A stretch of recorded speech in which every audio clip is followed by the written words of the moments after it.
me to do the phone call, put Mrs. God on the phone. Of course, I would love Okay. that. Okay. I thought it's a good. Are you going to start with that? No, I thought I'd Well, put it now in the I want you middle. to start with that. Pardon me? Oh, that's yes, absolutely. Okay. It's Do a that song. theological question, This you is- know, so. This is the only church where we hold irreverence in sacred honor. Great. I love it. Mrs. God on the phone. Put Mrs. God on the phone. Okay.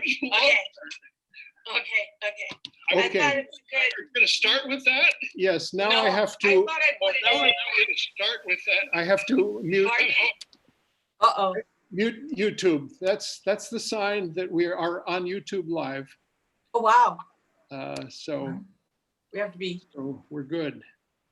And we have some people starting to come on. Kevin Devine is Yes, with us.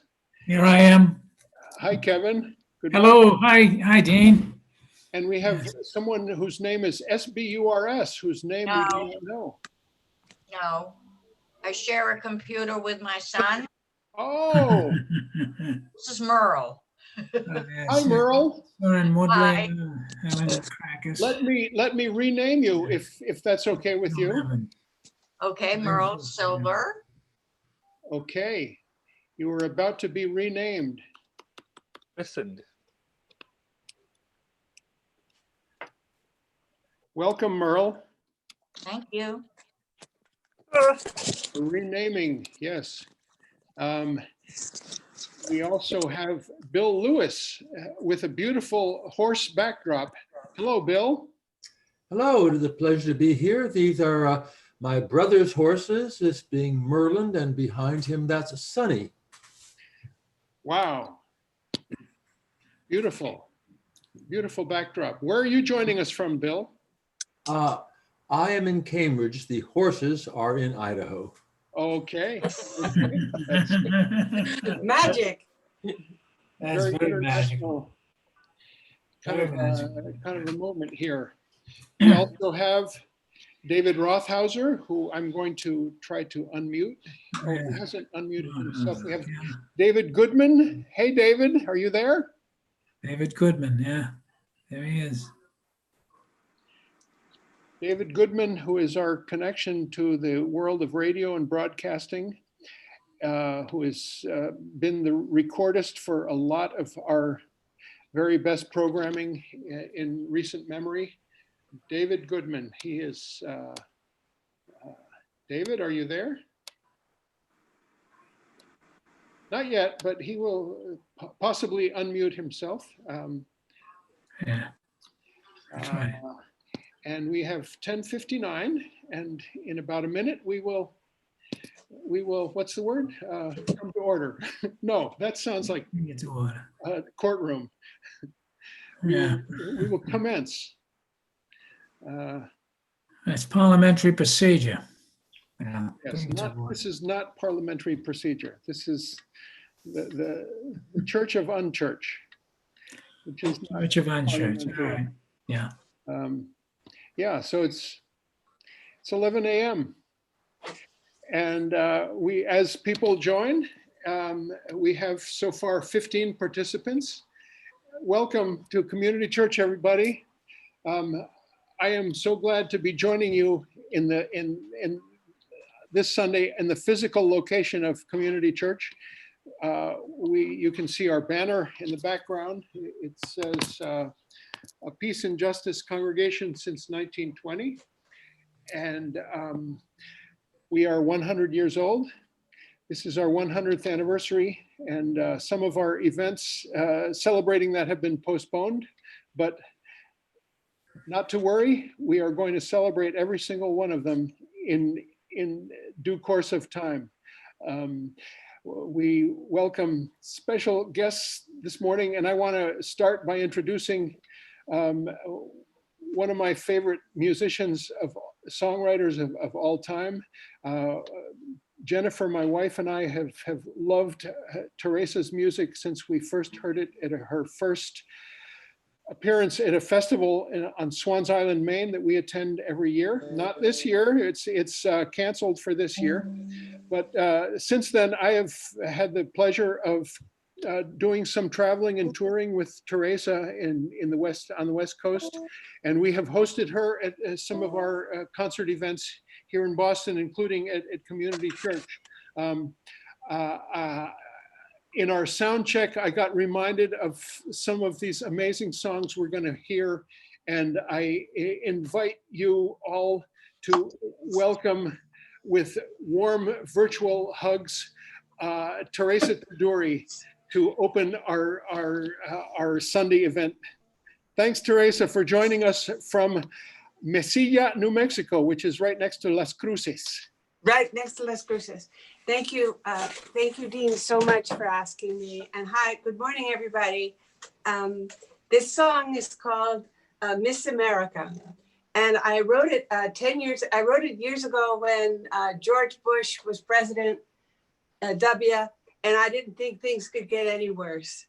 Oh, ye of little imagination. But anyway, this was a song about Miss America, and I know we all do.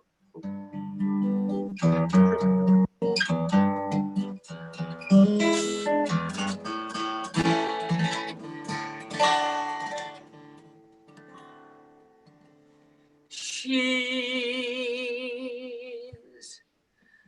drunk again, knocked all down.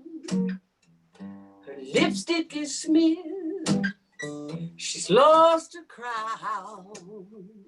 Let's me and you show the old girl home. So beautiful when she was new, all trimmed out in her red, white, and blue. Let's me and you show the old girl home. It was the 4th of July under a star-spangled sky. The band played those luminous songs. It was me for you, and you for me. The whole world seemed to be singing along, from fine champagne to Everclear. Some greedy men used to burden our fear. Let's me and you show the old girl home. 'Cause now she's mean and scared to death. There ain't hardly nothing of that sweet child left. Let's me and you show the old girl home. It was the 4th of July under the star-spangled sky. The band played those luminous songs. It was me for you, and you for me. The whole world seemed to be singing along. Be kind to her. Remember when she was democracy's best friend? Let's me and you show the old girl home.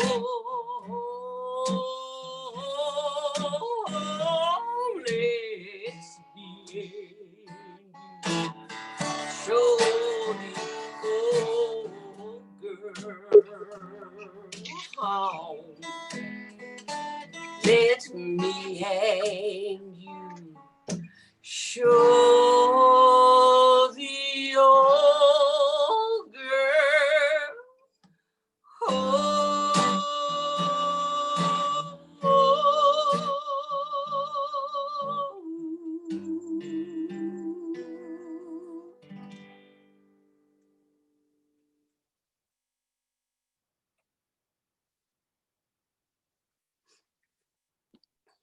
Thank you, Teresa.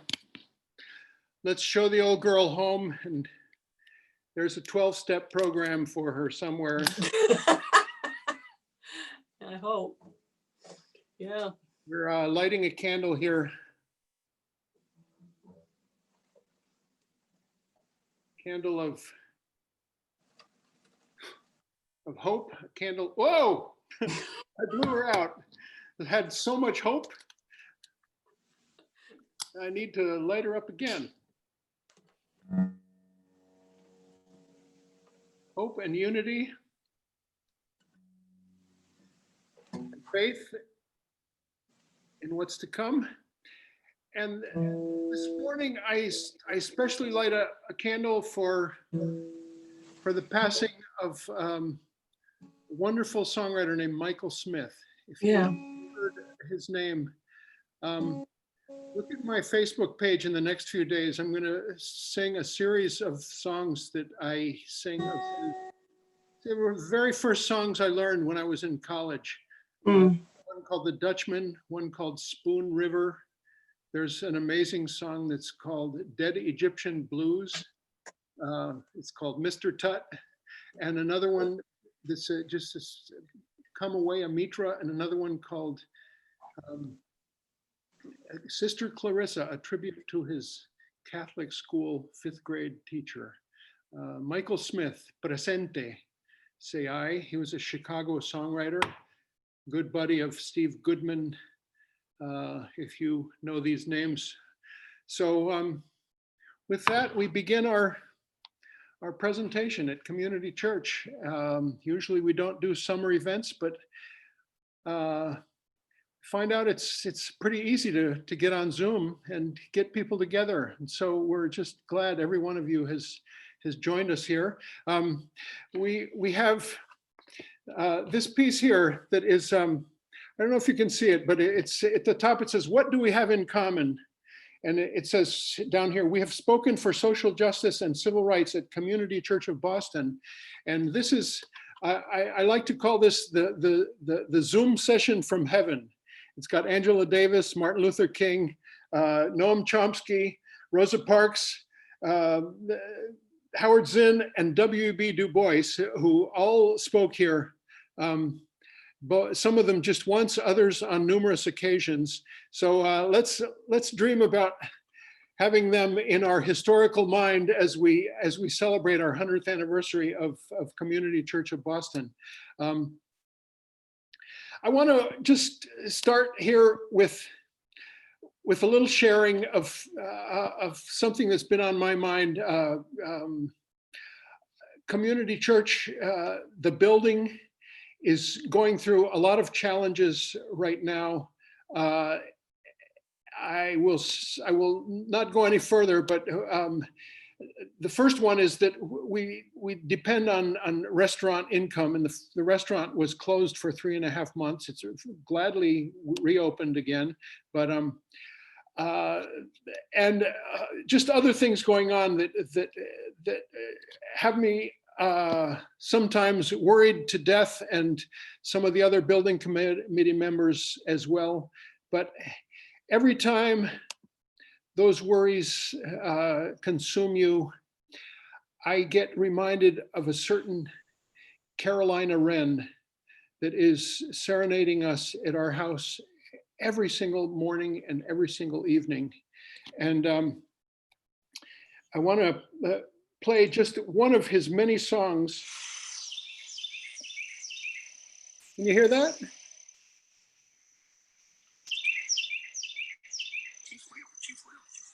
And here's another one.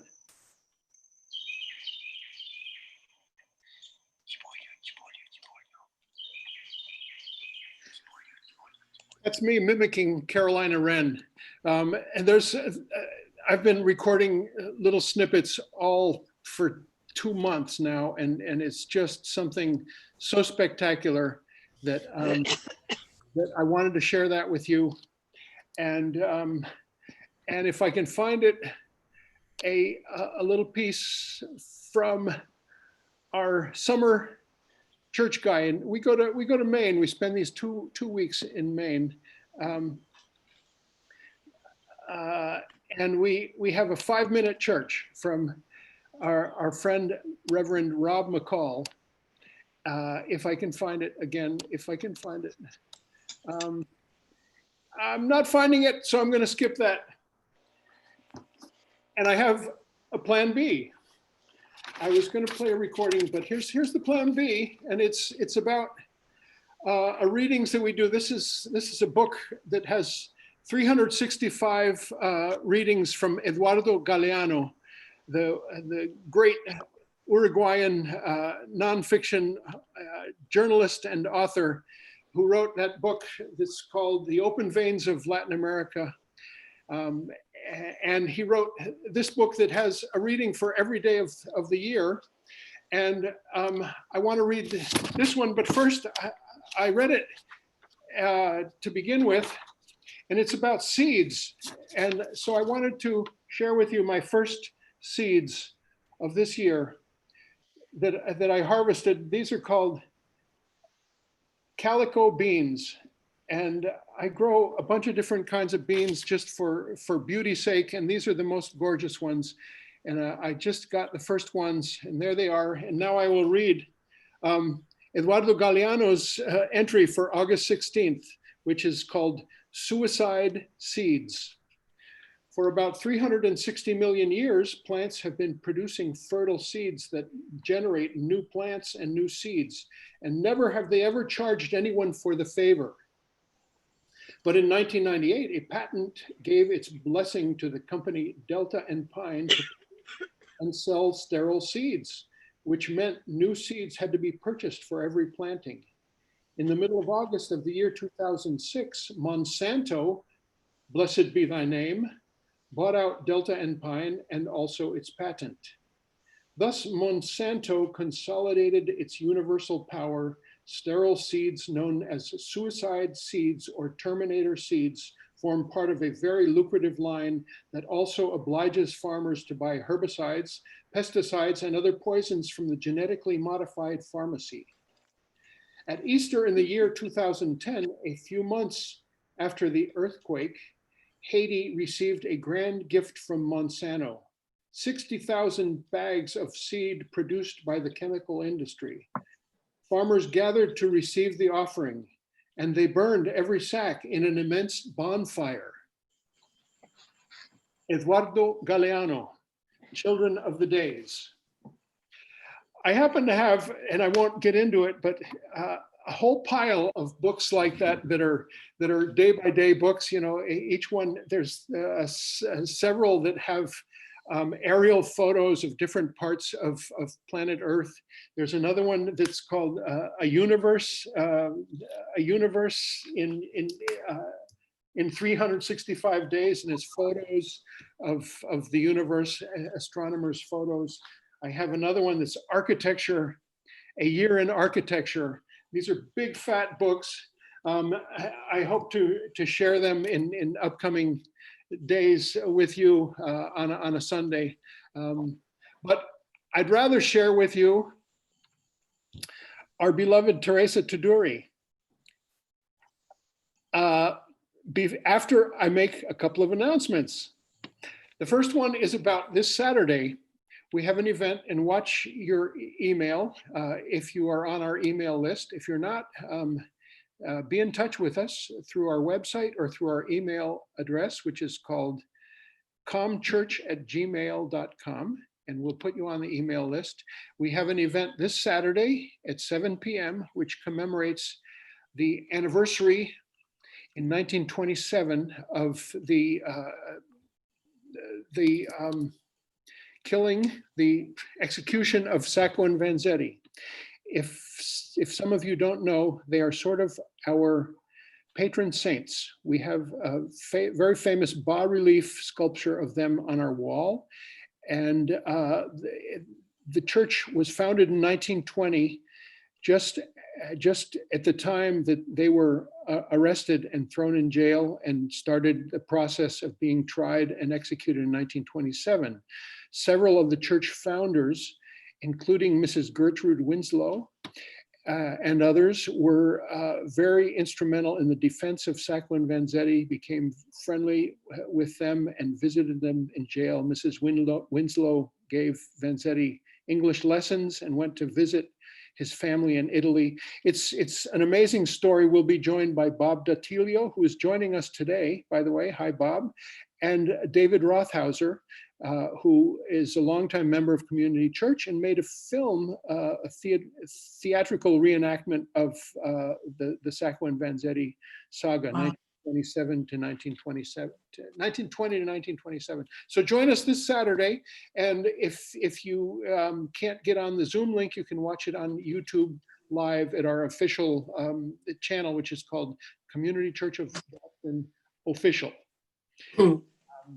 There's also another announcement we need to make, which is that our annual meeting happens on Sunday, September 13th. It's coming right up, and it is going to be mostly a virtual meeting. We're still debating among the board members whether to have a physical component where we can, in a distant way, have some people here, but have people join us via video conference to have our annual meeting, which was supposed to be last June, but we postponed it for obvious reasons. And we will be bringing on a new board of directors and taking care of other church business at that time, September 13th. And we also have an exciting fall lineup already starting to form of different speakers. Among them, I'll just mention Stephen Kinzer will be joining us. Mark Solomon, our longtime friend who's spoken many times at the church, all the way back into the 60s, the late 60s, Mark Solomon.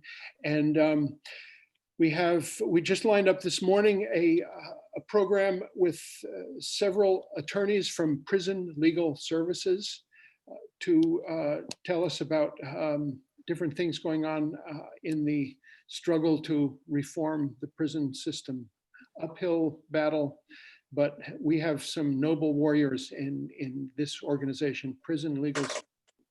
I'm not thinking of the other programs yet, but there's a lot there on Sunday mornings. We will be here, and other events as well. The one I forgot is the very first one. It's the last Sunday in September, and it is the Fulani Haynes Jazz Collaborative. This was going to be a concert celebrating our 100th anniversary, but it was postponed due to good old COVID, and we're going to have it live in this auditorium to an audience of 2. I will be here as host, and we will have a videographer broadcasting it to the planet.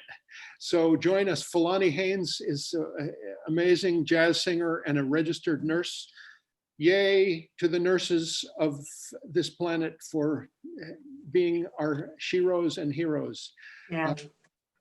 So that's what I want to say for announcements.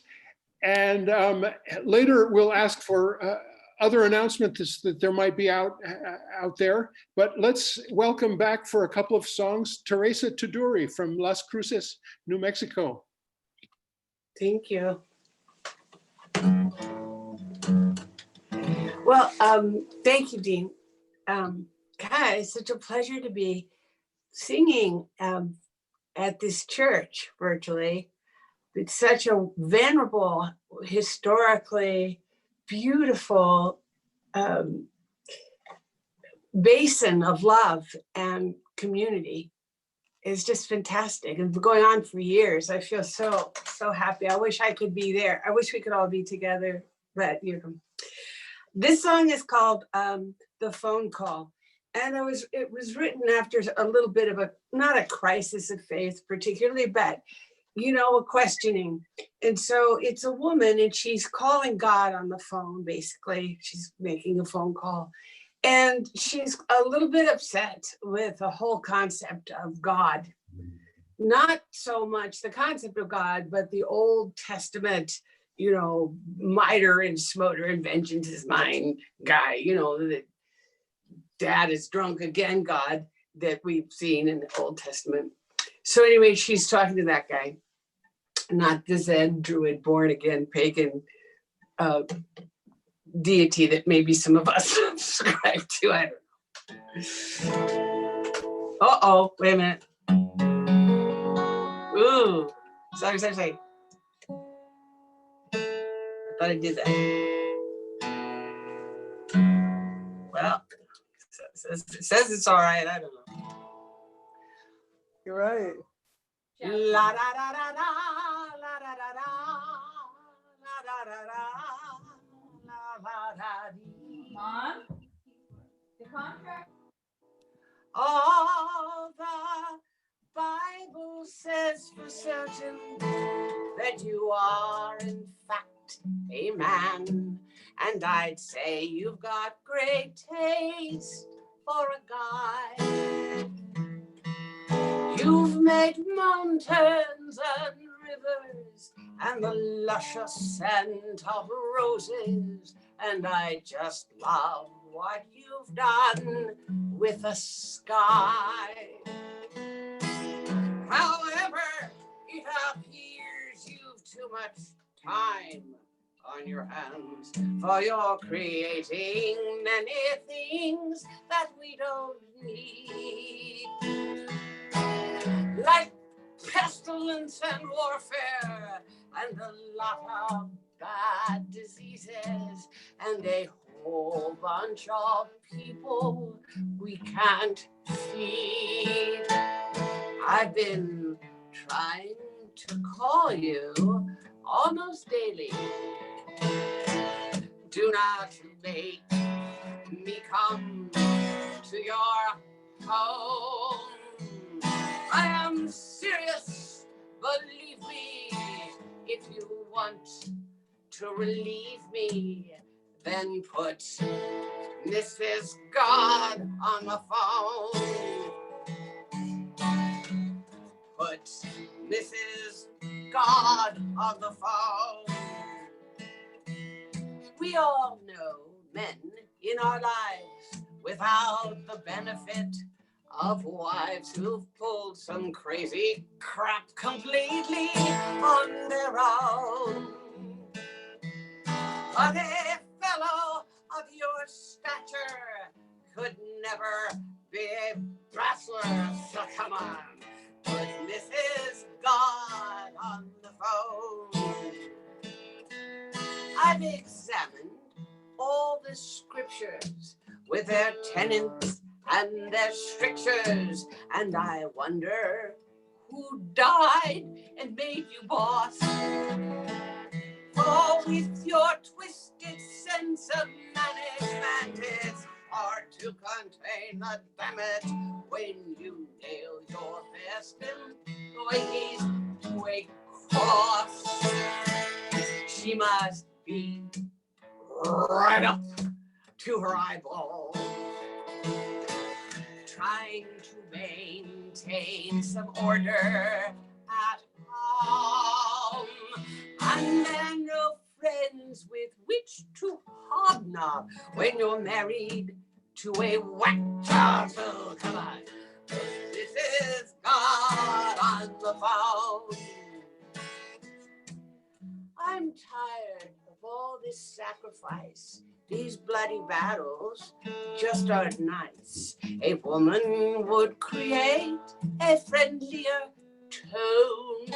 And with your tired little point of view of who begat and who slew who, just put this is God on the phone. Who knows?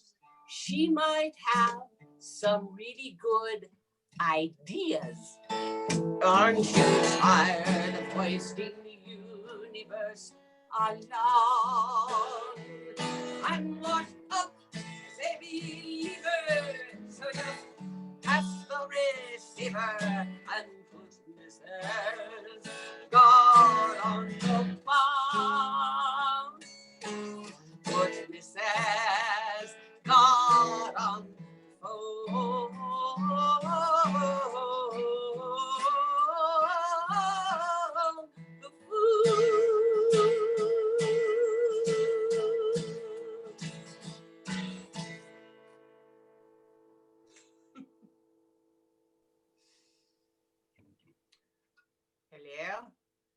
don't know. Am I still on? I can't see anybody. Yes. Okay. There Yes. you go. There was no lightning. Lightning didn't strike me while I sang that. So I think I'll do another song, correct? Yes. Okay. All right, then. This song, I don't know why it sounds out of tune. I don't want to take too much time. Ah, there it is.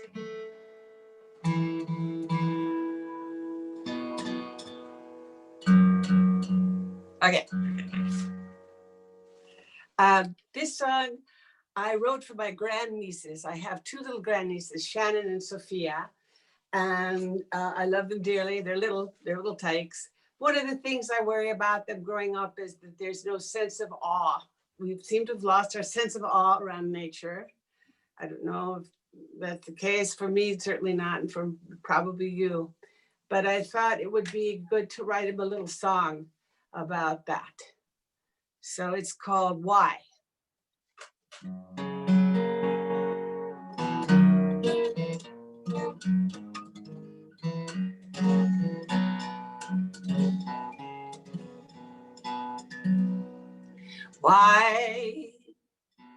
Why did the sky appear and form an atmosphere so we could all live here?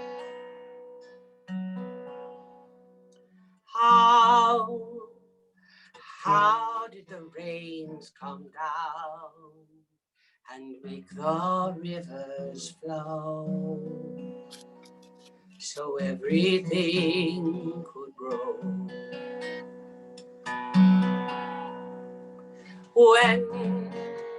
When did the plants unfurl and come to all agree that they'd feed you and me?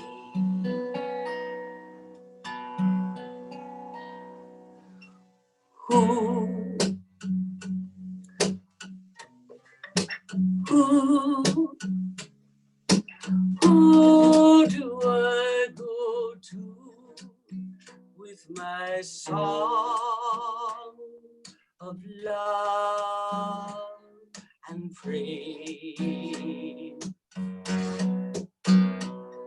You will build my altar to you right here where the horses graze. Why did the dog and cats forever cease to roam, to call our house their home? When we shear the curly lamb, thank the sacrificial lamb. That's a program within, so it has no Goats sky. and cows, their milk, the crawling worm itself, the honey from the flower by the bee, the creatures of the sea, the wings that churn the air, for these treasures everywhere.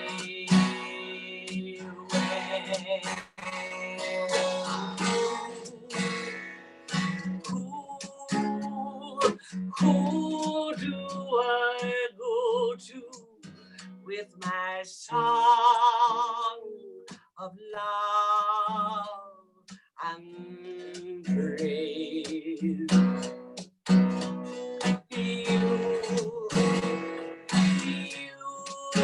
I'll build my altar to you right here where the horses graze. How did this dream come true of a human being? Though a pauper, still a king. And why the stars align to make this world so fine? This world of yours and mine. Who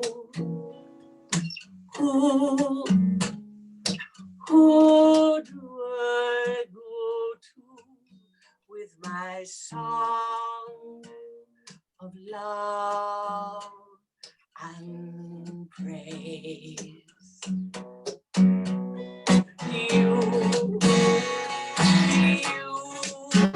I'll build my altar to you right here where the horses graze. Here where the horses graze. Here where the horses graze. Y ahora sí.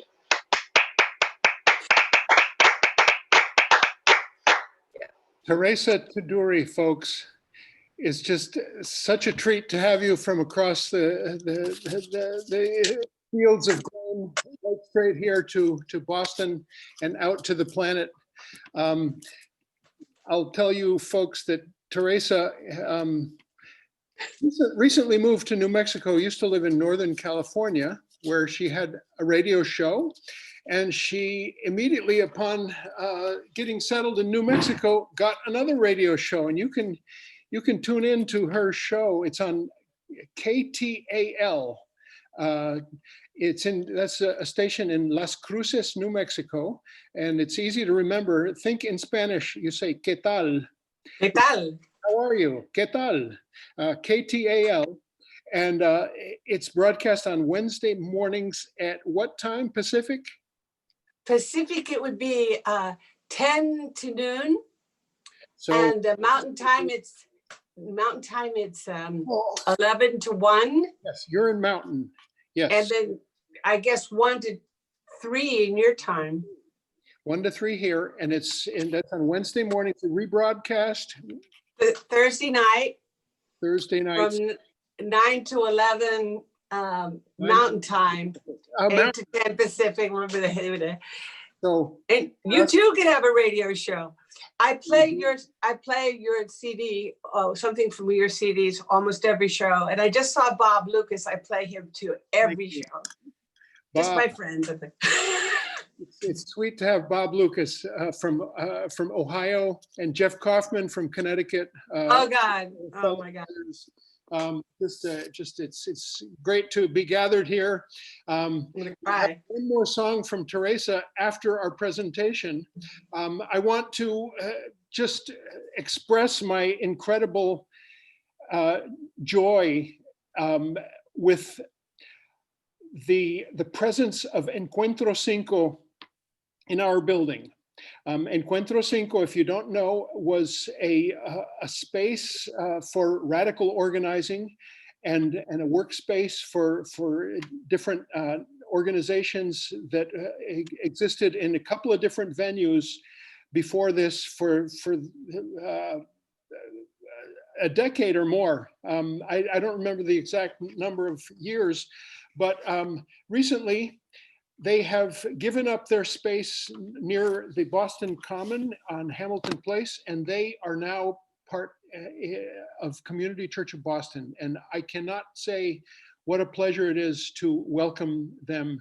Our principal here on this book, I don't know exactly there's 3 authors joining us today, and we're just glad to have them all. But I want to first just introduce all of this Encuentro Cinco folks who are with us today. Siren Mudliar is one of the authors of this People's Guide that we're going to talk about, but also with us is an incredible treasure of organizing and human capital and wisdom and nonprofit governance. And I will mention Sandra Ruiz Harris, who is with us, and I will mention Charlie Welch, who has just come on and just been just such a joy and inspiration, and just so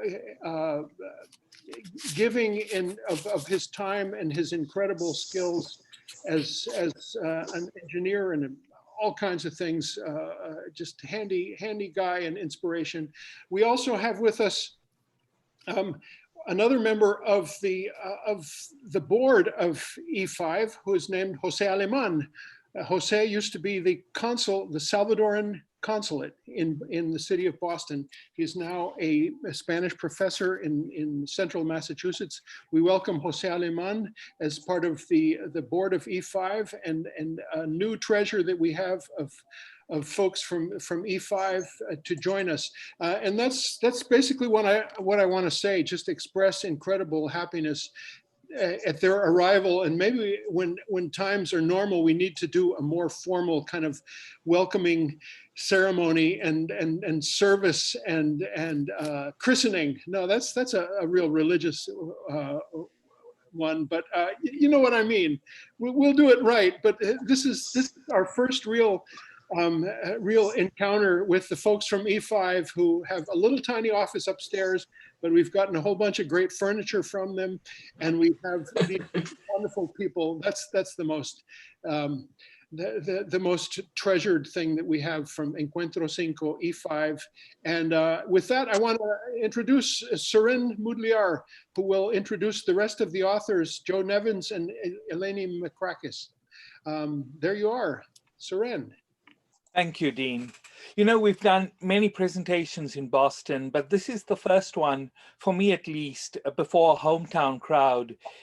It's the one we've always imagined would happen in person, before a community with intimate connections to the stories we tell in the book. In fact, about 1/3 of the audience, if not more, are named and acknowledged in our book's thank you section. So, unfortunately, history interrupts the best laid plans, frustrating our ambitions and forcing us to pay attention to the problems that the powerful have ignored, set aside, or repressed. So this is the nature of our book, an attempt to see how the past and present speak to one another so that we can create a future that corresponds to the interests of the people. In a little bit, my co-authors, Eleni Makrakis and Joe Nevins, will introduce themselves.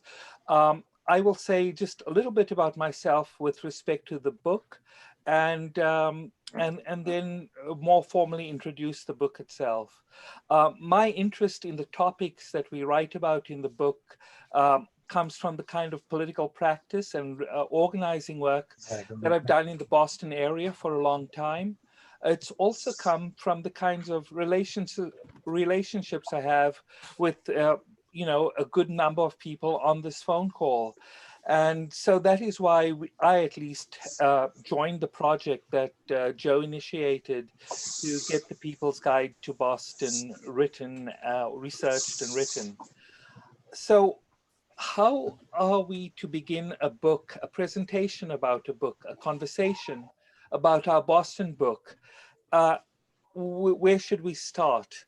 We could start with the unusually warm weather in Siberia, once home to the permafrost, or California, now several days into what will likely be a very deadly heat wave. Yet another starting point for our book is the present global rebellion. Why these starting points? Because our People's Guide to Boston is about both how our city has shaped the world, but also how it is shaped by the world. If you think about catastrophic climate change, you have to think about our city's contribution, not only in terms of parts per million, but its intellectual contribution, its property relations, and their contributions to global warming. And if we are to think about the present rebellion, broad and intersectional as it is, we have to think about our city's founding as a republic of race and capital. Indeed, before the city came to be, one of its founders, John Winthrop, made practical plans while anchored in England.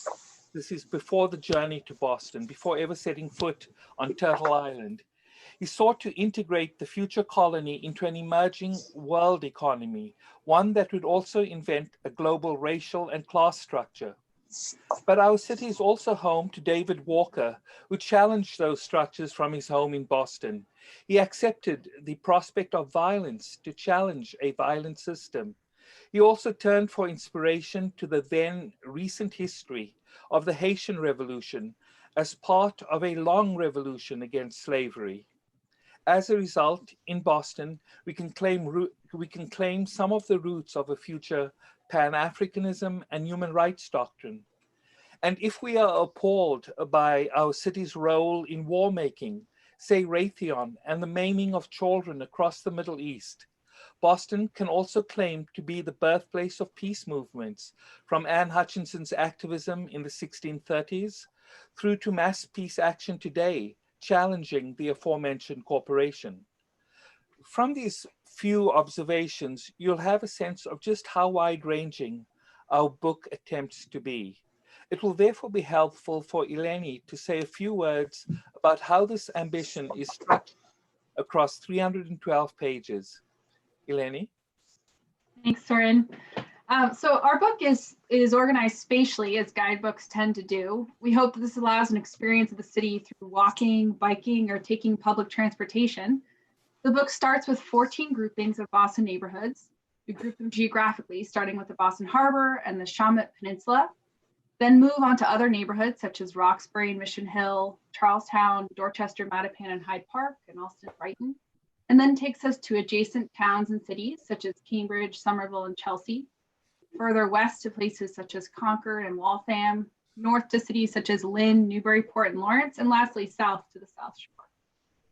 We also have included 6 thematic tours, including a Malcolm and Martin tour that includes sites in and around Boston associated with Malcolm X and Dr. Martin Luther King during their time in Boston, and a Sacco and Vanzetti tour that details the lives of 2 Boston area immigrants who Dean already spoke about.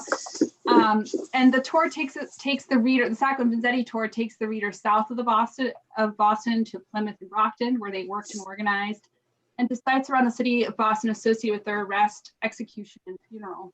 The tour mentions the Community Church of Boston and your annual award, as well as the Boston Public Library's Sacco Vanzetti archive. The book also includes a 1% tour that highlights past and current companies and organizations that exemplify the accumulation of wealth, power, and political influence that have greatly contributed to the regional inequities of past, present, and future. Sites such as Faneuil Hall, the United Fruit Company, Bain Capital, and Harvard Business School are included. Now, Joe will speak a little bit more to the feel of the book and some other themes that we explore.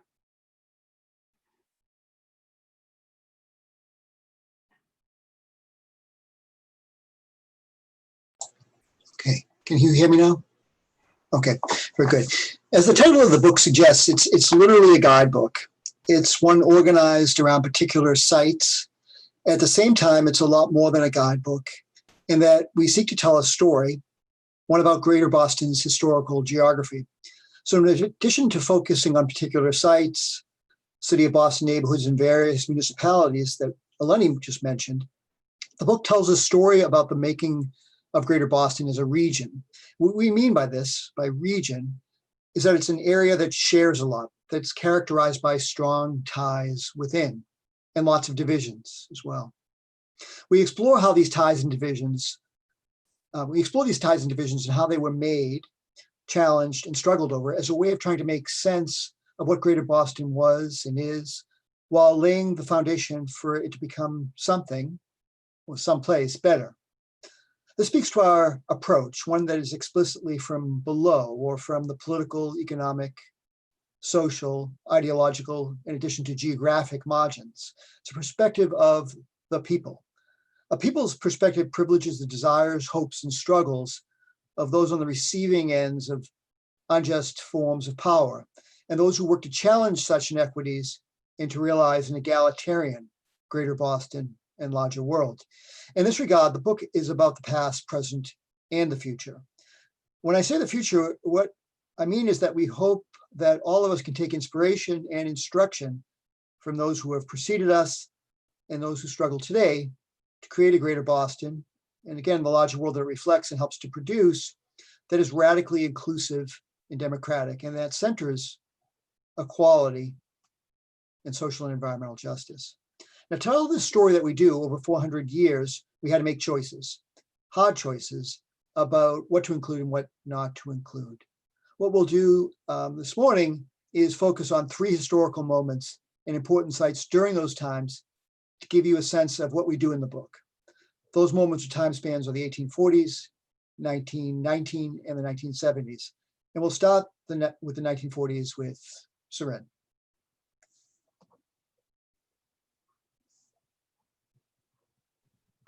Thank you, Joe.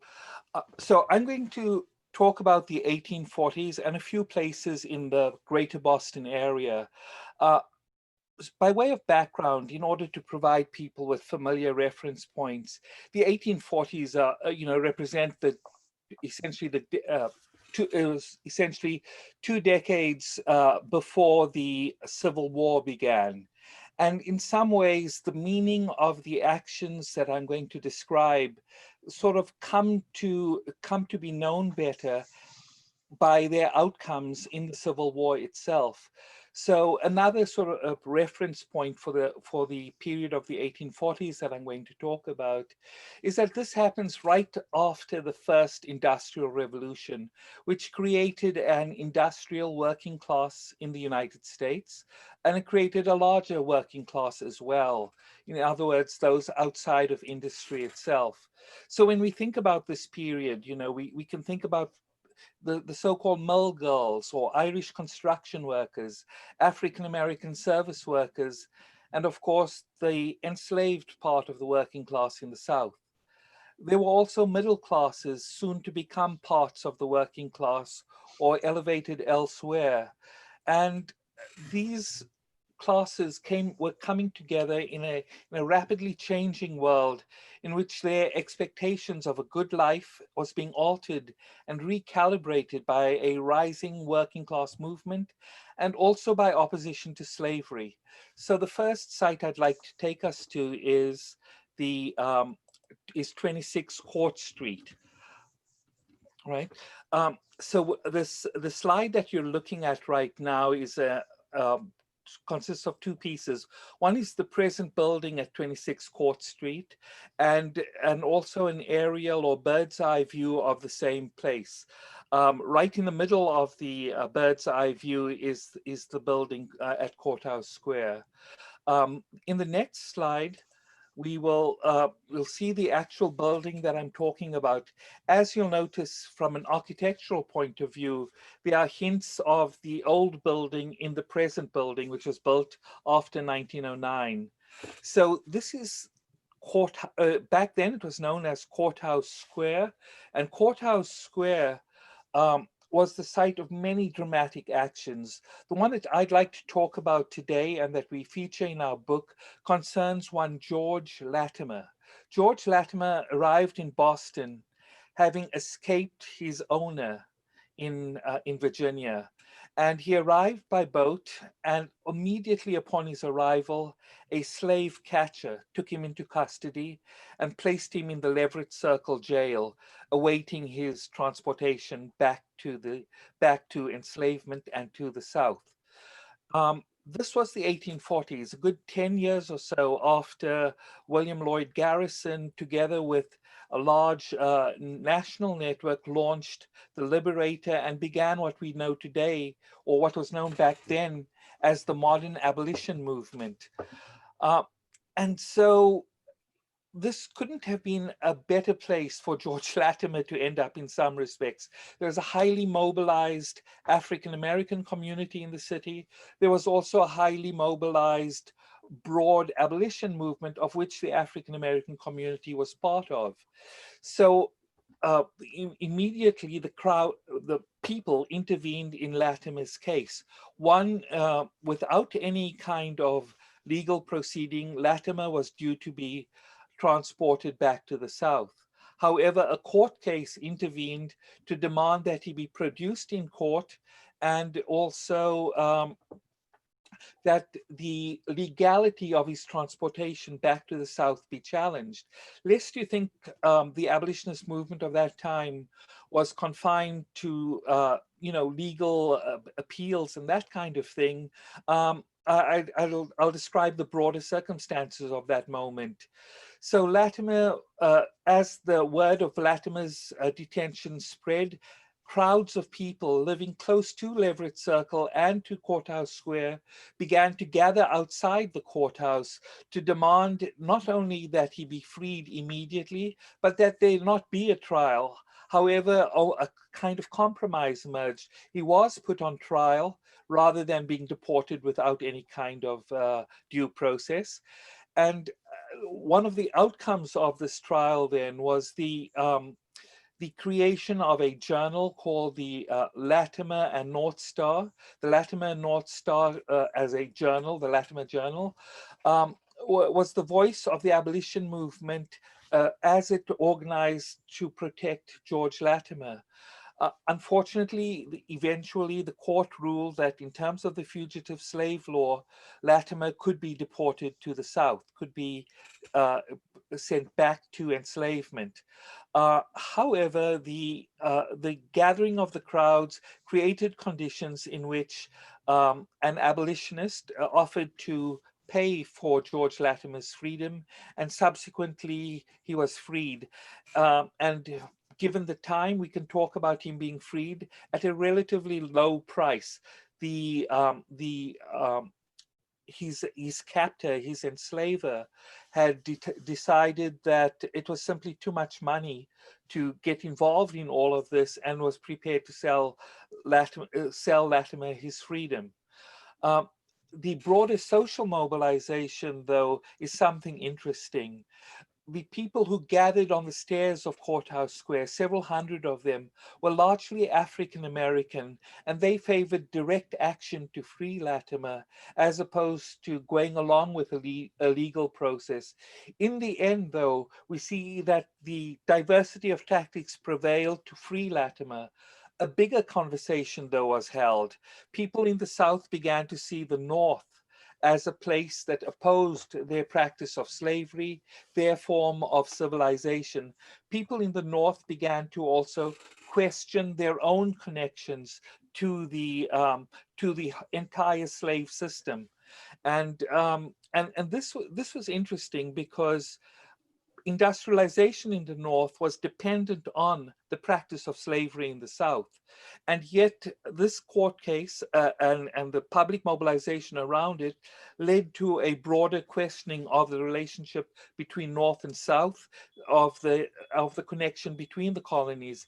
Indeed, in the next slide, you'll see a reproduction of a petition, the Great Massachusetts Petition.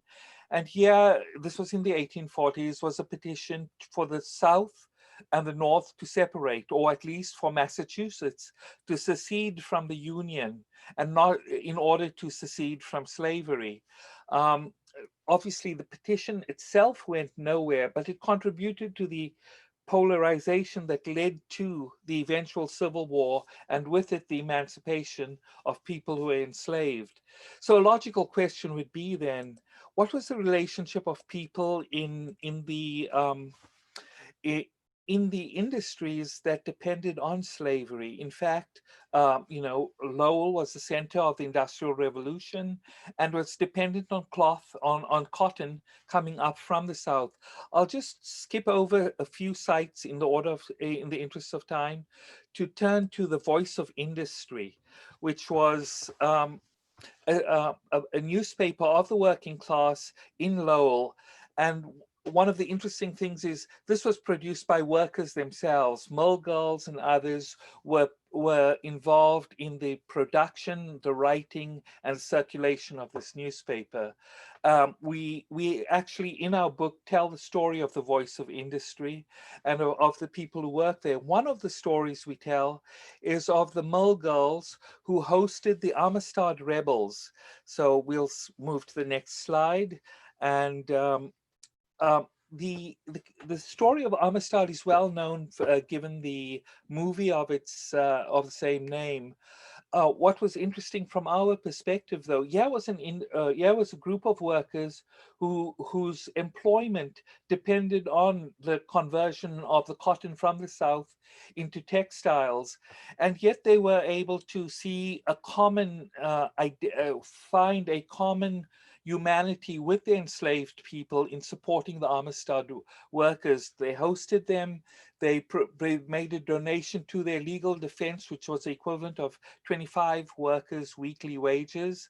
And so we see a very diverse abolitionist movement then, not only consisting of the enslaved people themselves or middle-class reformers, but of working people acting to challenge the system of slavery. I'll move very quickly to another story, this one in Lynn. And we tell the story of the Lynn Female Anti-Slavery Society. I'll say one thing very briefly about it. The Lynn Female Anti-Slavery Society came about at a time when scientific racism was itself being born also in our city. For example, Louis Agassiz, a Swiss immigrant who would later take up residence at Harvard, would later develop his own theory of the separate origins of the races, right? So the Lynn Female Anti-Slavery Society was very advanced in one important respect. They opposed anti-miscegenation legislation. In fact, they took up a petition against it. And so you see that this movement in Lynn, which was then, an integral part of the Industrial Revolution, dynamic center of the world economy, we see then that even there was a strong anti-slavery movement, and one that was very nuanced, but also more diverse than merely opposing slavery. They opposed racism in general. Also interesting for the time period, and I'll shift to another site that we have in the book. This is another newspaper, The All, and the statement we reproduce from The All is suggestive of the kind of consciousness that existed in 1844 in Lynn. The statement, and I'll read it out really quickly: the division of society into the producing and non-producing classes, and the fact of the unequal distribution of value between the two, introduces us to another distinction, that of capital and labor. Labor now becomes a commodity. Antagonism and opposition of interest is introduced to the community, and capital and labor stand opposed. This is a statement, effectively of what the class consciousness of the workers in that period in Lynn was. What's so interesting about it is, of course, that this is written 4 years before Marx and Engels would write the Communist Manifesto while still in England. And this gives you then a sense of the broad class consciousness that coexisted with this abolition consciousness. If we look back then at the 1840s and the sites across Boston, what we see is a city churning with possibilities for change, for the development of a consciousness of the people that was very tied to the fact that society itself was divided into classes and into races, and that there was a possibility of overturning that and imagining something new. The next period, which Eleni will introduce, is the 1919 period. Eleni, do you want to introduce us to that time period? Thank you, Siren.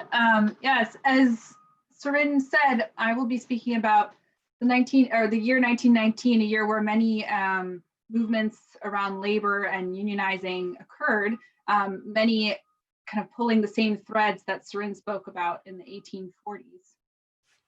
So the first one I'll talk about is the American Woolen Company, which was founded in 1899 by William Wood and his father-in-law, Frederick Ayer, and grew to become the largest employer of textile workers in the 19-teens, including Arlington Mills, the site of the 1919 strike.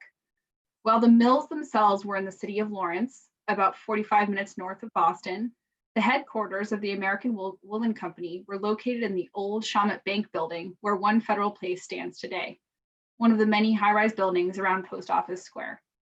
From the headquarters in downtown Boston, the American Woolen Company became one of the world's leading wool markets. This connection between the concentration of financial and business power in downtown Boston and working class labor organizing like we see in Lawrence is a pattern that we see often in labor politics in Greater Boston. William Wood, the owner of the American Woolen Company, lived in nearby Back Bay at 21 Fairfield Street. Wood was known to be vehemently anti-union, with many of his workers joining unions and organizing for workers' rights, both in the Bread and Roses strike of 1912 and the strike of 1919, which I'll talk about more now. The labor strike of 1919 grew out of a campaign by unions in Lawrence, part of a national and worldwide effort to cut the work week from 54 to 48 hours. In fact, there are bumper stickers that some of you may have seen in Lawrence that remind us to thank union workers for our weekend. Mill owners nationally accepted the demand of reducing the work week, but said they would not raise hourly wages. Conservative leadership of the National United Textile Workers led the majority of workers to accept this offer nationally. In Lawrence, unionists demanded 54 hours of pay for 48 hours of work. This demand, among other grievances around poor housing, harsh discipline, and discrimination in the workplace, led to the February 3rd, 1919 strike of some 20,000 workers. The strike was characterized by aggressive police violence. On February 26, 1919, police on horseback attacked a picket line of thousands of strikers and their supporters in front of the Arlington Mills. Among the crowd was A.J. Musty, a Christian minister, part of the strike committee, and a famous pacifist. He later played important roles in the civil rights and anti-Vietnam War movements. He had come up from his home in Boston at 99 Appleton Way in the South End. Police clubbed Musty after catching up to him in a nearby alley and arrested him for disturbing the peace and loitering. Thanks to the workers, enough money was raised to pay his bail, and he was back on the picket line the next day. Later in the strike, police escalated their opposition by mounting machine guns at major intersections. The labor movement in Lawrence was strong because of its base, a diverse group of immigrants who came together around a common set of goals. Musty's role was not one of an organizer. There were many skilled workers leading the strike. This impressive organizing likely led them to reach out to prominent out-of-towners like Musty, who could build their support base. The strike lasted more than 3 months, ending on May 20th, when mill owners accepted most of the workers' demands. On the next slide, you can see what the Arlington Mills look like today. They are now luxury lofts. The same year, about 4,000 Boston telephone operators went on strike for higher wages and better working conditions. Their workplace was the New England Telephone Company Exchange, which was located in Chinatown at 8 Harrison Avenue, across the street from this mural. The strikers were almost all young Irish American women. During the 6-day work stoppage, there was no telephone service in Maine, Massachusetts, New Hampshire, Rhode Island, and Vermont. Historian Stephen Norwood calls the strike probably the most complete response ever to a strike call involving workers across state lines. Almost every telephone worker in 5 of the 6 New England states walked off the job, about 8,000 workers in total. The strikers were part of the first women-led and controlled U.S. trade union, the Telephone Operators Department, a self-governing entity within the International Brotherhood of Electrical Workers, IBEW. More than a third of the union's members were in New England, mainly Boston, an outgrowth of the presence in the city of the National Women's Trade Union League.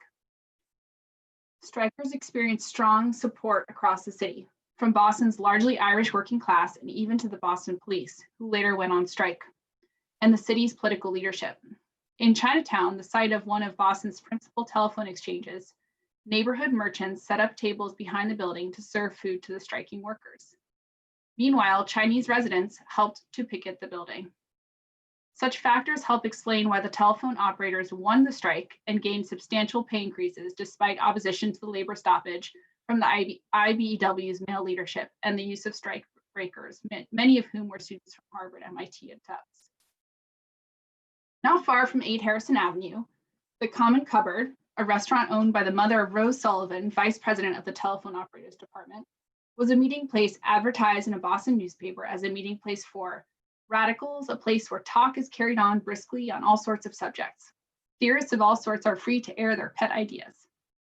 In the words of one FBI agent, the restaurant was a rendezvous for socialists and malcontents of every class, from the dynamite anarchists to the pink tea socialists. Many of the telephone operators union were regulars. Urban renewal in the 1960s erased Common Street entirely. This photo is in fact from a surveyor's record from the Boston Redevelopment Authority, the BRA, now known as the BPDA. Another strike later in the fall of 1919 rocked the city of Boston. On September 9th, 1919, 1,134 Boston police officers of 1,500 voted for an immediate strike. The vote was a response to the firing of 19 officers by Boston's police commissioner for organizing a union. After a night of riots, negotiations were underway between the labor leaders and the mayor at the time. Governor Calvin Coolidge undercut the mayor by seizing control of the police department and firing all the strikers. This reflected the sharp divide between the city and state's Protestant elite and Boston's largely Irish Catholic working class. Today, Boston police officers receive middle-class salaries, many higher, and like police unions across the country, the Boston Police Patrolmen's Association generally opposes efforts at police reform and accountability and displays little solidarity with the interests of working class people and people of color. A different political action also occurred the same year in a place known for its baseball, Traffic, home to the last team in Major League Baseball to racially integrate, Fenway Park.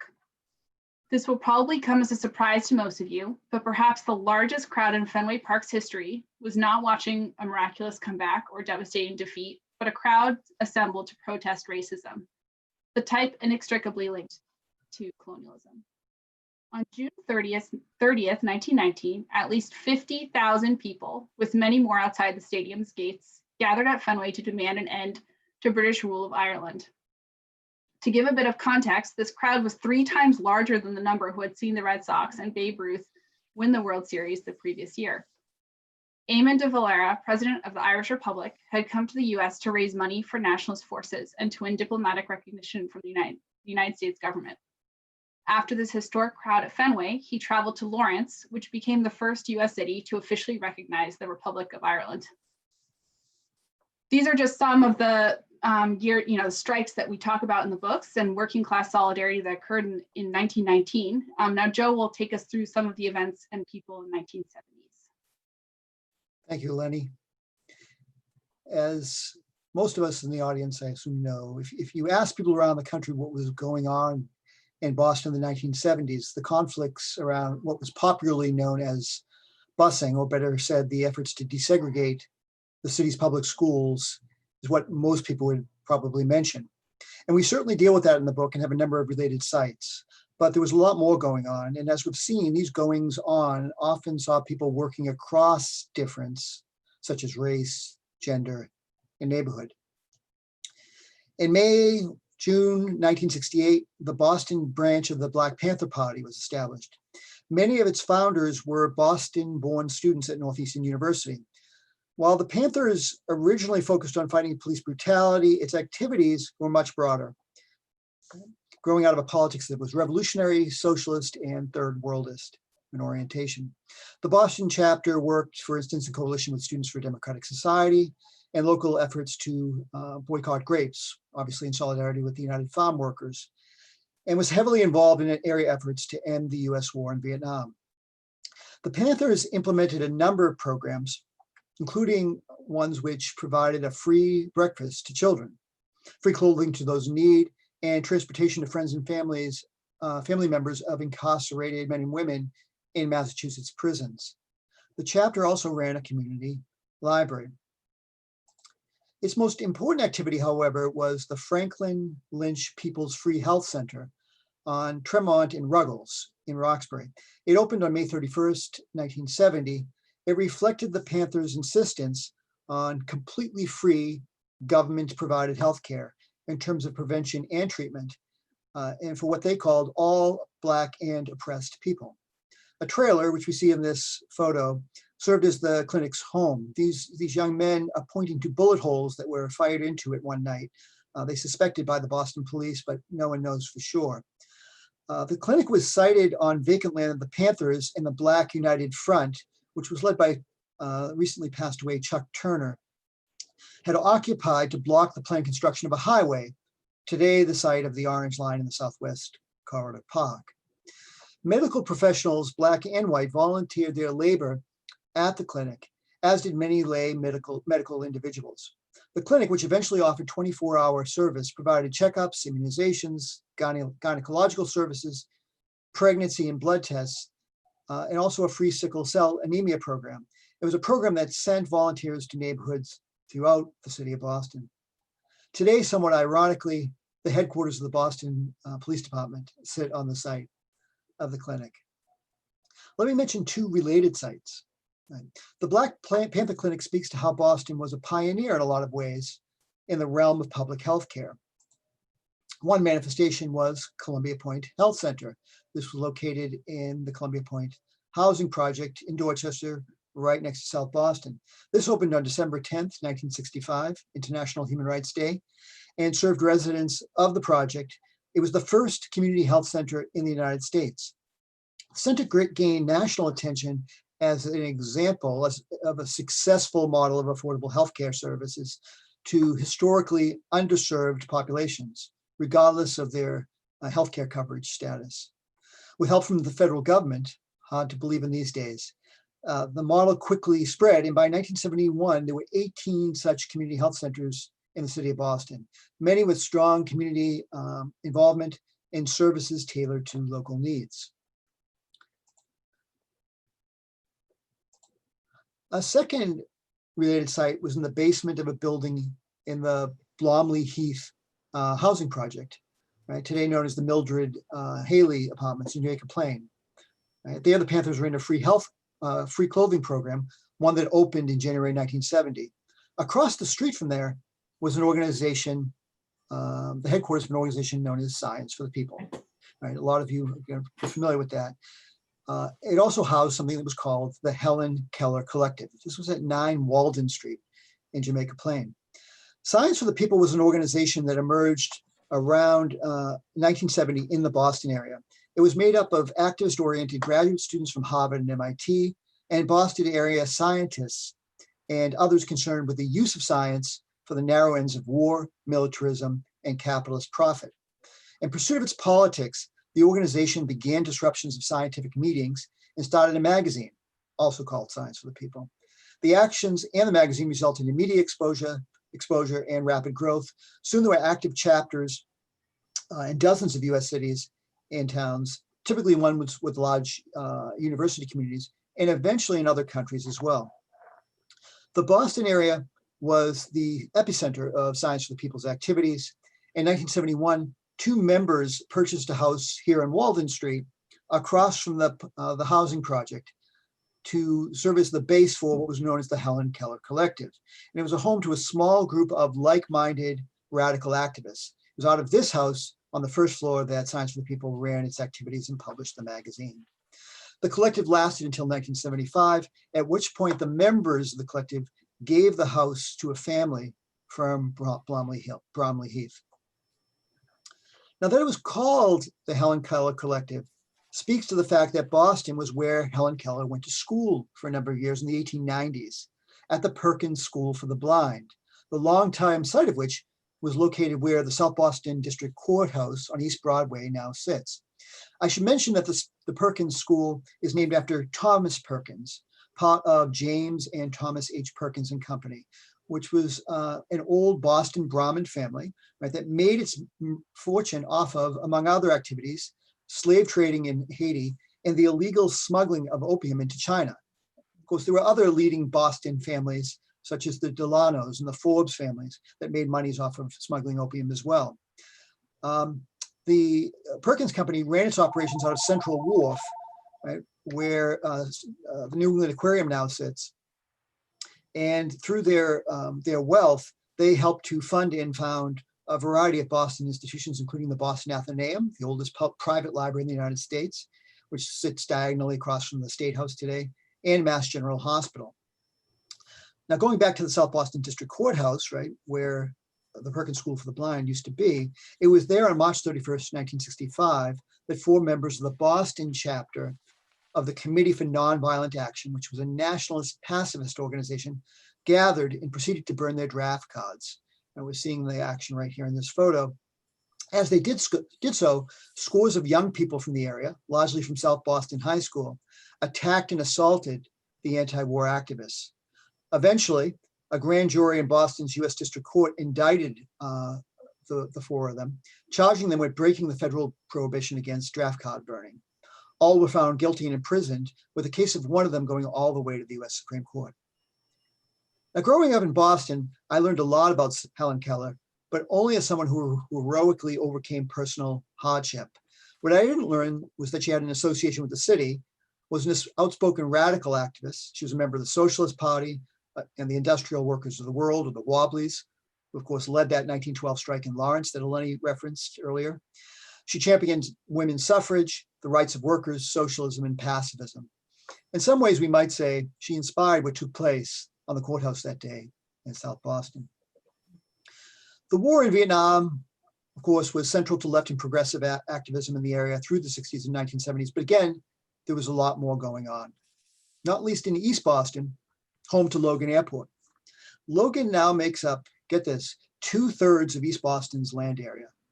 Due to its eating up more and more of the neighborhood's land over the course of the 50s, 60s, and 70s, including residential areas and public parks, and all the pollution associated with its operation, Logan was a frequent target of neighborhood protests during the 60s and 70s. These protests often involved a multiracial group of residents from Cambridge, Jamaica Plain, Mattapan, Roxbury, and the South End. They were all members of the Greater Boston Committee on the Transportation Crisis, an alliance of community-based groups fighting the proposed Southwest Expressway, in addition to airport expansion. Logan's a major contributor to climate breakdown. Flights from Logan alone are responsible for millions of metric tons of carbon dioxide emissions each year, more than the total annual emissions for all activities generated by a number of the world's lowest income countries, such as Niger and Haiti. Curiously, though, however, if you look at the city of Boston's reports that focus on climate change, they say almost nothing about the airport. In fact, the city does not include flights as part of its measurements of Boston's carbon footprint. Were they to do so, it would become clear that cutting CO2 emissions necessitates a radical downsizing of Logan. Now, let me quickly mention 2 other important activist formations that emerged in Boston during the 1970s, not least because they speak to present day struggles and concerns. In 1974 on Moultrie Street in Dorchester, this is right near Shawmut Station on the Red Line, a group of Black women activists, each with long histories in the anti-war, feminist, and Black liberation movements, began meeting and founding what became known as the Combahee River Collective. Considering matters of gender, class, race, and sexual orientation, they evolved a theory of liberation that has proved to be very influential in academia and among social justice organizers. It's one based on the notion that oppression unfolds and is to be challenged on intersecting fronts. Accordingly, members of the collective worked with Black men in the fight against racism, with white women in the struggle against male domination. They also acknowledged their class position and defined themselves as socialists aiming to overthrow capitalism. Among their better known activist work were demonstrations aimed at calling attention to a series of murders and violent attacks against Black women in the city of Boston that the police department was not investigating. Finally, Bromfield Street in downtown Boston was the longtime home of Gay Community News. It was founded in 1973 as a local newsletter. It soon became a national weekly newspaper. The paper played a key role in uniting local and regional organizations into a national movement for gay liberation. Gay Community News was widely considered the most progressive of national gay and lesbian newspapers. The content of the paper reflected the much broader political concerns of its of its members. It focused on things like police brutality and nuclear disarmament, also racism and US intervention in Central America. As such, many in progressive and left circles outside of the lesbian and gay community in Boston and around the country were regular readers. Now, before finishing up, let me just say a few things. First, as you can see, we try to cover a lot of ground, spatially and historically in this book. Trying to capture a place as diverse and as dynamic as Greater Boston is highly challenging. In that regard, we want to make clear that the goal of our book is not to be comprehensive, but to be suggestive, right? To paint a suggestive portrait of the area that highlights its long contested nature. In many ways, we merely scratch the surfaces of the city, given the multiple layers that it embodies. Second, we, the authors of the book, appreciate that we're not the first ones to write from a people's perspective about Greater Boston and the world of which it is part, nor will we be the last, at least we hope. We thus see the book as a small contribution to a much longer, much larger, and ongoing discussion. And in that regard, if you have a chance to read the book, we welcome your feedback. We also invite you to visit us at our webpage, which you can find here, at which we'll publish new entries and the dozens of entries that we already wrote that we couldn't fit in the book, and to follow us on Facebook. Good. Finally, there are many people to thank, far too many for us to say right now, so please look at our acknowledgements in the book. That said, of course, a big thanks to Dean and the Community Church of Boston, which is a vital institution in the city, for inviting us and for hosting the event. And a big thanks to Teresa for sharing such beautiful music with us today. So I'll stop there.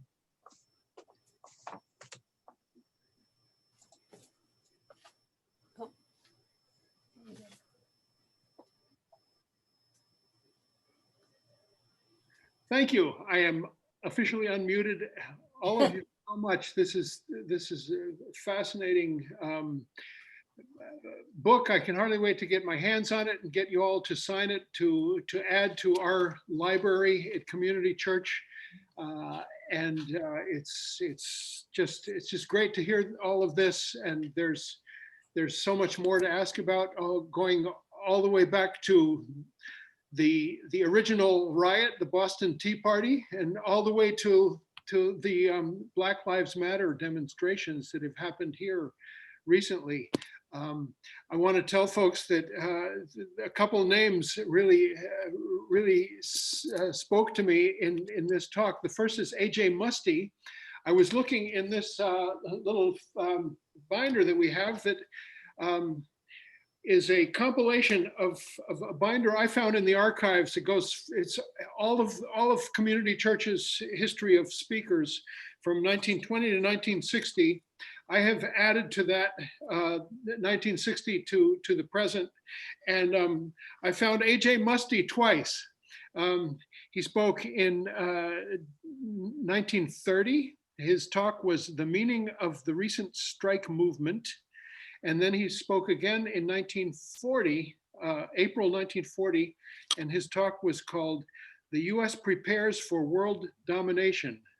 1940. Prescient, wouldn't you say? Another name that really spoke to me was Helen Keller. She never ended up speaking at Community Church, but I have read in the archives where arrangements were made for her to be on the roster, and because of health reasons, she wasn't able to come.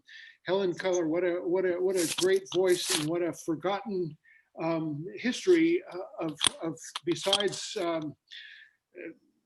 getting above all of her adversity. She was a socialist extraordinaire and a people advocate. So I want to again do one last thing, which we do during the last song.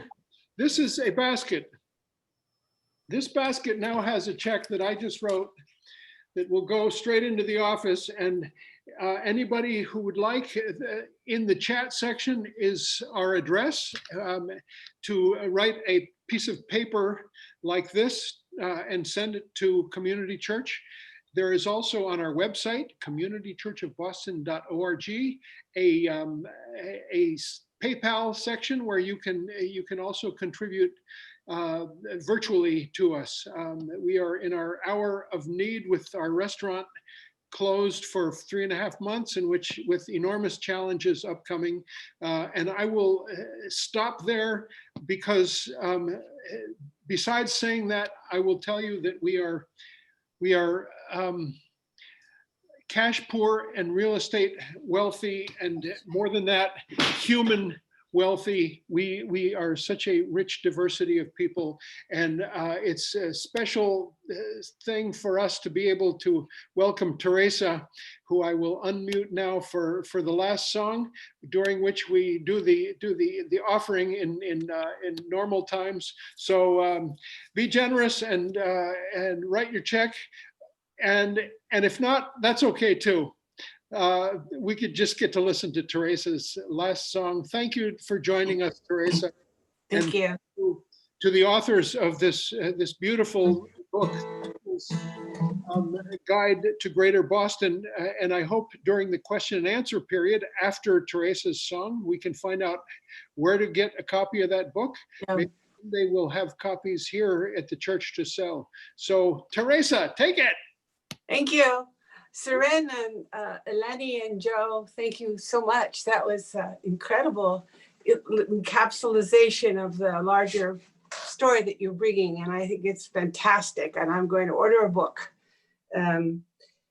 What a heritage, a lineage in Boston. I'm from Berkeley, San Francisco area, and I've always felt like a sister affinity, you know, what a long, long history. Keep fighting. This last song is called Let Freedom Ring. I was very depressed a few months ago, like very depressed about what was happening with the country and banging. And a friend of mine who's a great singer-songwriter, Lenny, I met him on IDRA in 1973 with Leonard Cohen, and he became a dear friend right away. We became buddies and stayed that way our whole lives. And he died a few years ago, and I was depressed, and I was sitting around, you know, thinking about everything. And he came to me in a vision, believe it or not, and he said, "Stop it. You got to stop that." He said, "You're the adult in the room now. You must assume the position. You must stand up and you write a song. You write. That's what artists do, and that's what you need to do." So I sat down, I didn't leave the couch till I finished this song, and it's called Let Freedom Ring.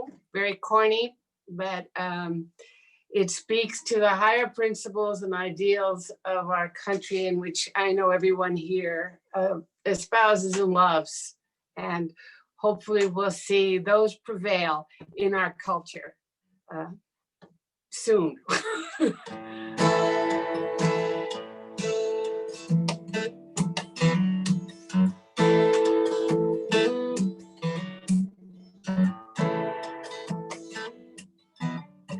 Just before the light began to break, and I was not yet fully awake,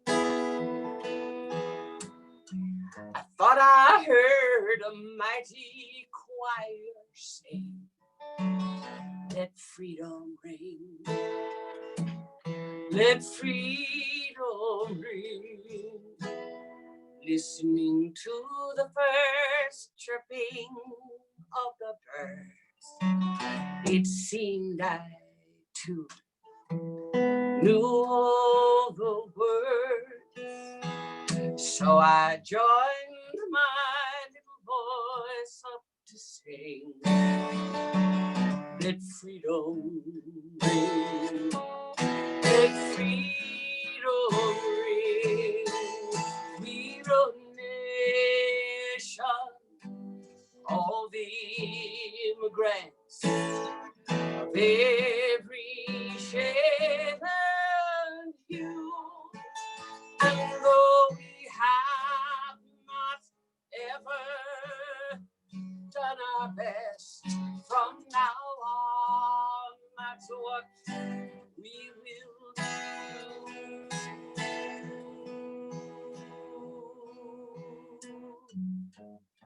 The arc of the moral universe is long,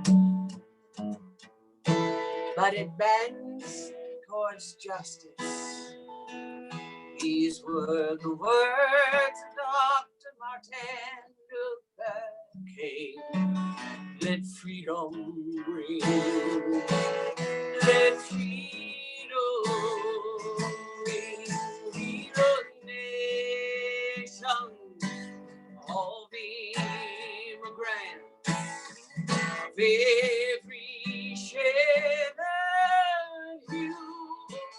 And though we have not ever done our best, from now on, that's what we will do.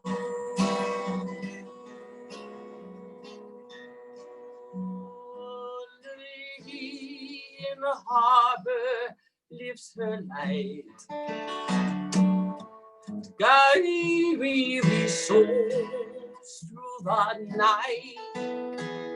And I know if she could, she would sing, let freedom ring. Let freedom ring. A lady in a harbor lifts her light, guide weary souls through the night. And I know if she could, she would sing, let freedom ring.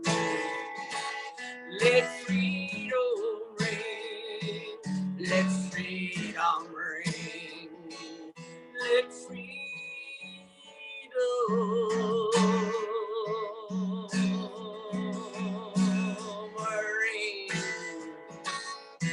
Let freedom ring.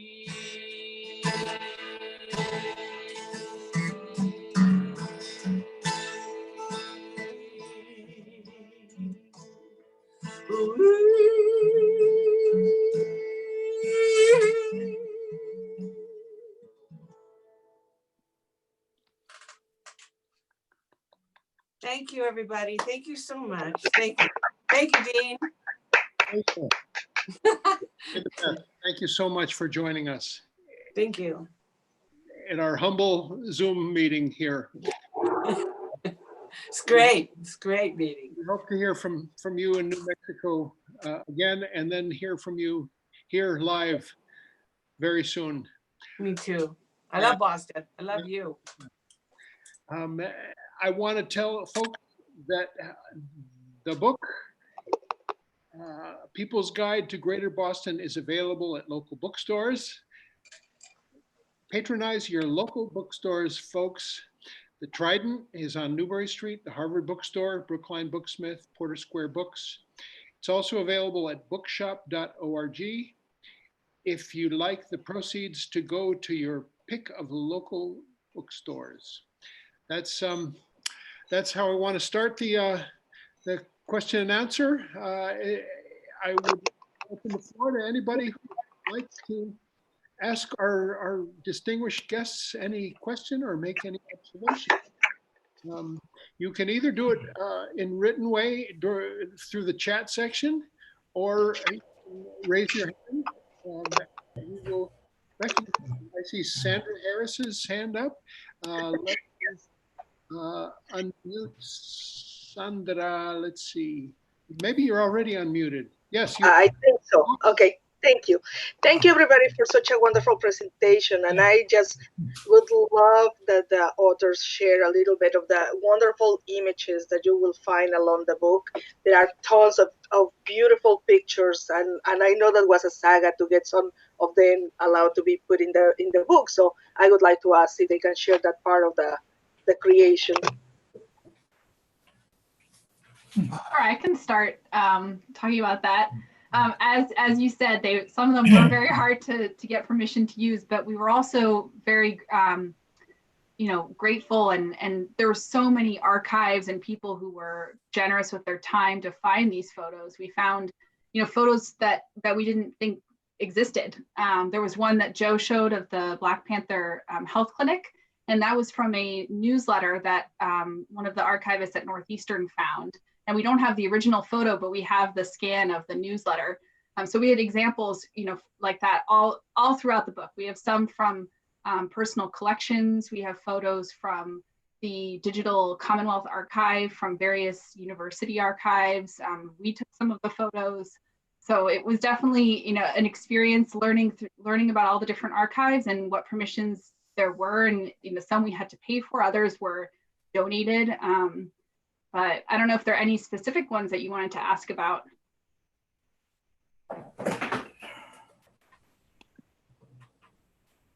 Let's see. Oh, I'm trying to unmute Sandra. Sandra, maybe you need to unmute yourself.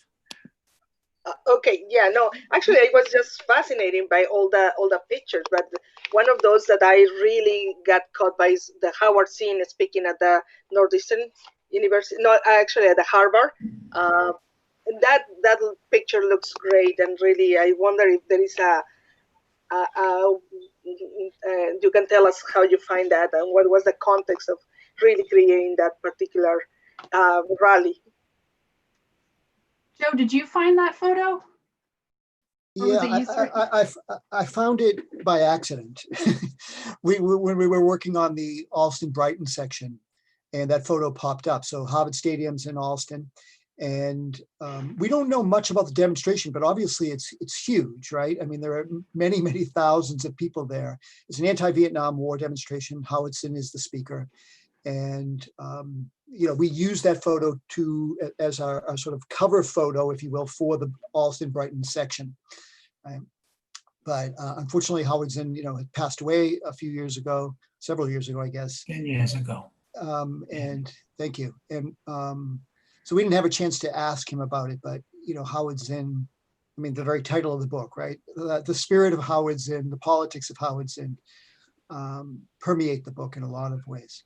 If I could just say something else about the photos, let me just say that we found that particular photo through something called the Digital Commonwealth, right? Which is a fantastic website, and it's sort of a compilation of all these different archives across the city and the state of Massachusetts. So I encourage people to look at that. It's a treasure trove.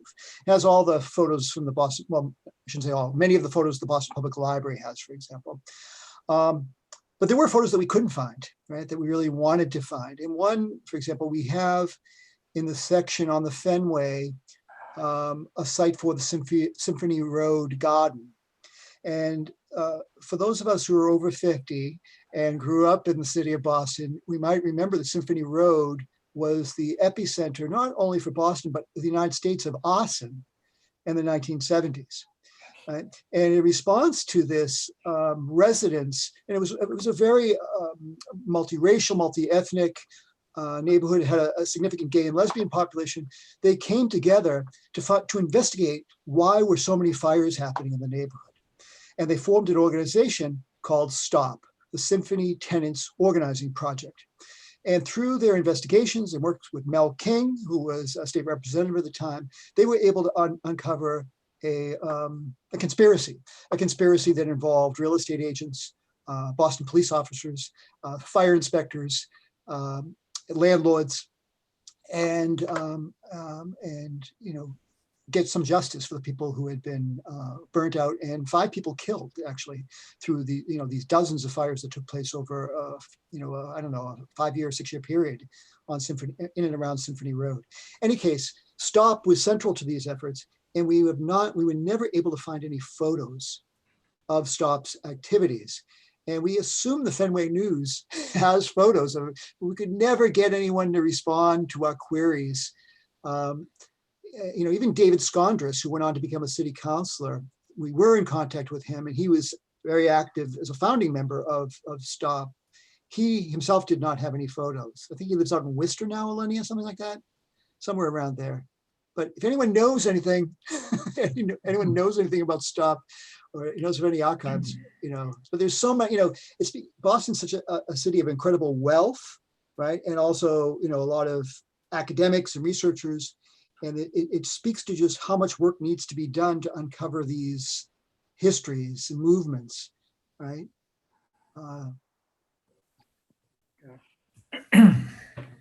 Anyone else? Yes. Kevin's hand? Yeah, right.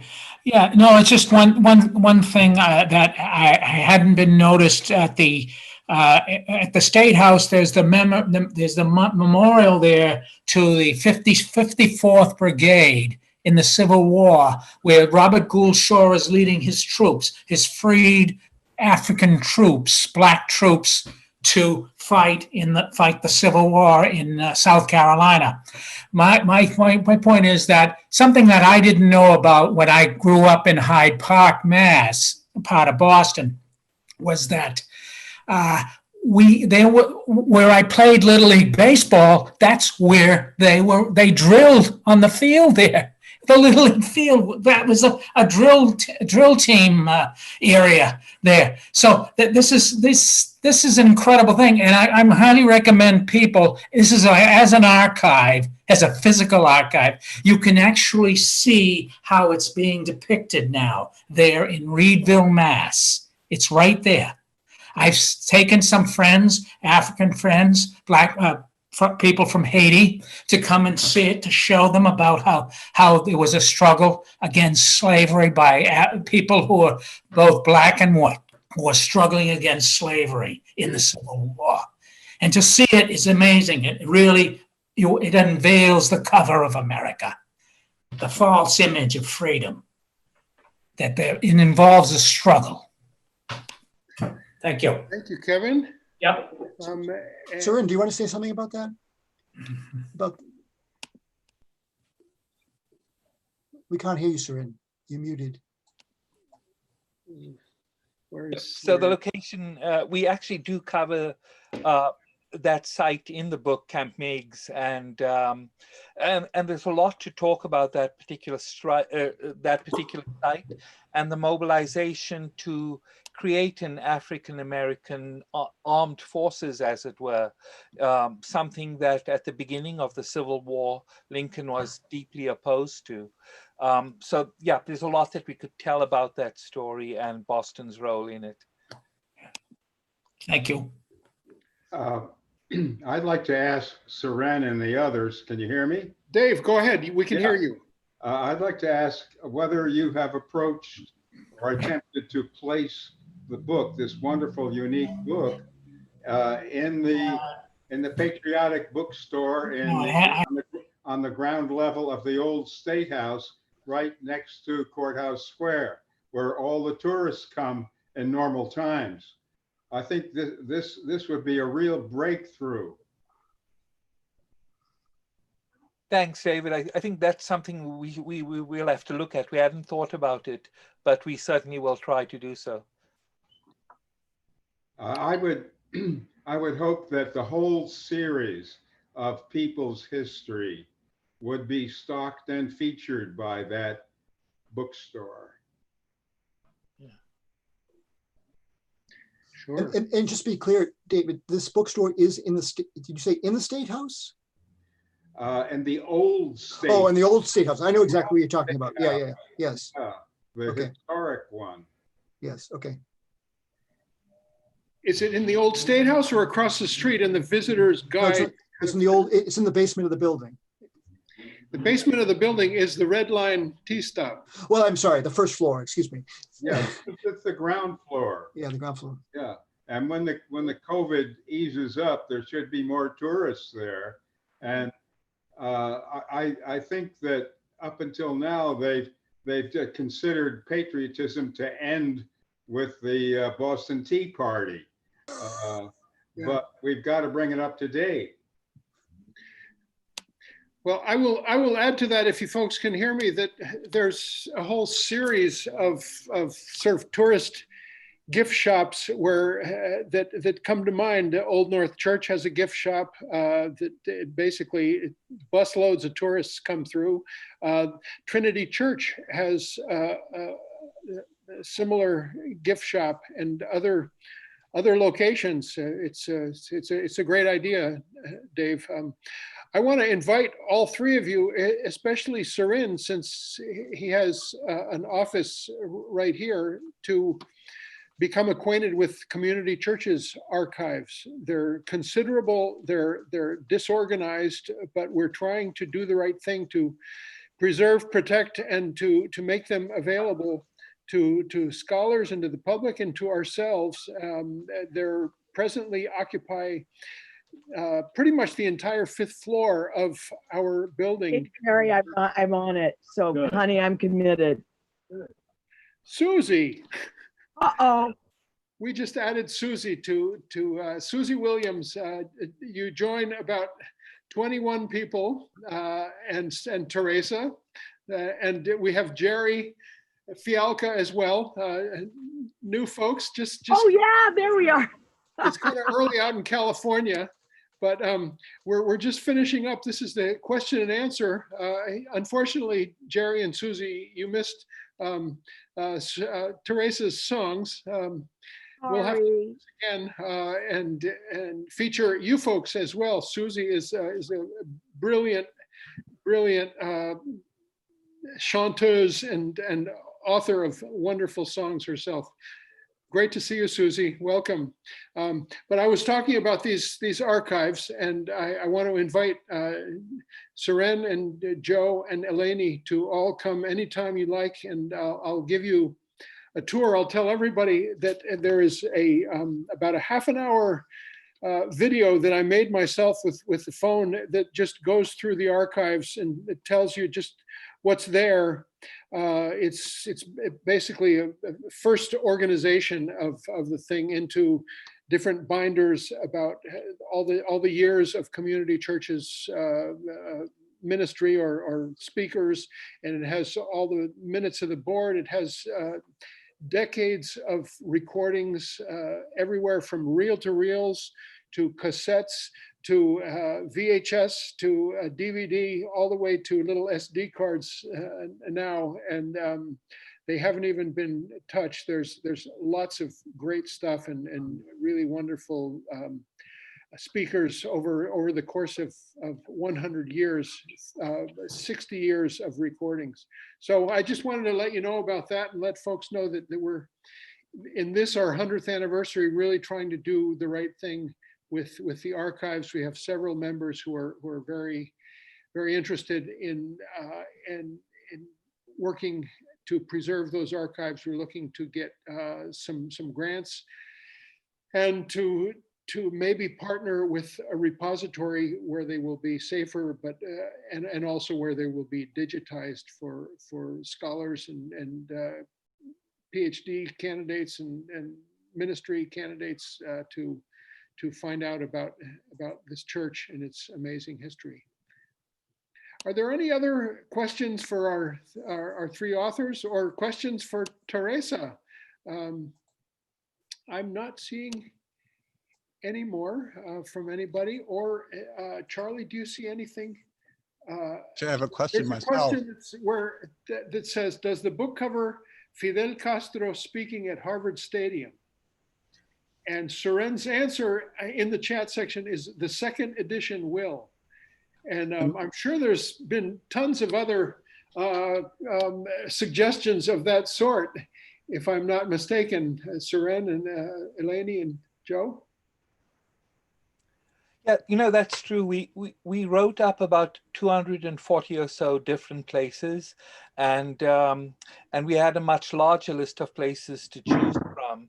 But as sort of Joe concluded the presentation, we see the book as suggestive of places, and to the extent that, like, until this particular question that Charlie asked, and I'm a bit irritated because I've spoken with Charlie and Karen many, many times about the book, and we thank them profusely because they contributed so much to it. But this particular incident, this particular event did not come up, and so we didn't know about it. But we'd like this to be an ongoing project, and sites can be suggested to us via bostonbook.org. Yeah, another one I'll mention, I just found out about last Friday I was in the Back Bay station, killing 15 minutes before my lunch order was going to be ready, and I went in and to that statue of Philip Randolph, who, by the way, spoke several times at Community Church. And on the wall was a photo of that little sandwich shop on Columbus Avenue that's called Charlie's Kitchen. And what I didn't know was that that was a major kind of hangout and organizing spot for the Pullman Porters car union. And it's still there, and they're still serving, and they're back open after COVID. And Mel King had his offices for the historic Rainbow Coalition campaign right next door to that location. Yeah. Mel King. Prayers of good health to Mel King in this moment. What a treasure. Ran for mayor in 1981 or 82 or 3, something like that, and it was a campaign that he lost, but you saw the it was I had just arrived in Boston. You saw the party afterwards, and you wouldn't believe that he had lost. It was just so joyful. It was just the bringing together of a rainbow of Boston like had never happened before in this city, which has this liberal reputation, but it also has this dark racist part to it that you cannot ignore. So yes, Mel King. Anybody else? Let me slide through the names. We're getting on 1 p.m., which is the time that we usually try to be out of here.